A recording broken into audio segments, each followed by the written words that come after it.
মেজকা অনিমেষ এসে গেছে। ও হ্যাঁ, অনিমেষ এসে গেছে। আরে মাল টালগুলো নামাতে বলো। আরে ওগো শুনছো? কোথায় থাকে এরা? গোলা কার টেলিগ্রাম? ওই অনিমেষে মাল টেলিগ্রাম। তবে আর বলছি কি, বিলেত থেকে পাটনায় ফিরেছে অনিমেষ। এখানে নয় না, আগে বলতে কি হয়েছিল? বলবে কখন? ফুরসত দাও তুমি, খালি তো ধাই ধাই। দেখো, ওই ধাই ধাই আছে বলে এত বড় ব্যবসাটা ধাই ধাই করে চলছে, নইলে বুঝতে। কি? সকাল থেকে পটেশ্বরী হয়ে ঘুরে বেড়ানো বেরিয়ে যেত। দেখো সঞ্জে কথা বলো। বাবা কাকিমা। আচ্ছা তুই বল, আমি পটেশ্বরী? না। দিনরাত সংসারটাকে মাথা করে রেখেছে কে? তুমি। আর ওকে মাথায় করে রেখেছে কে? গায়ে আঁচটুকু অব্দি লাগতে দেওয়া হয় না।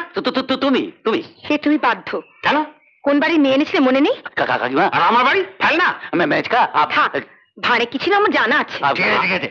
তখন না তোমাদের ভাড় ছিল টুপু টুপু, আর আমাদের ভাড় একেবারে ঠুটু। কিন্তু আজ রীতিমতো সেলফ মেড ম্যান, নিজের মুরদে সব। কিন্তু কার পয়? কার? কেন তখন না বলতে তুমি আমার লক্ষ্মী, তুমি আমার হ্যানা, তুমি আমার তেনা। তোমার পয় ধুলো ঝরছে বলে শোনা হচ্ছে। আমি বলেছিলাম তোমাকে? তবে নেভার বলনি? নেভার কখনো বলনি? Never never. ইস কি মিথ্যুক রে, বলে বলে বলিনি। এই মিথ্যুক বলবে না। বেশ করেছি বলেছি। নতুন বউ কেমন মিষ্টি মিষ্টি কথা কোন ব্যাটা না বলে শুনি, তাই বলে সেগুলো ধরতে হবে? ফোকাস।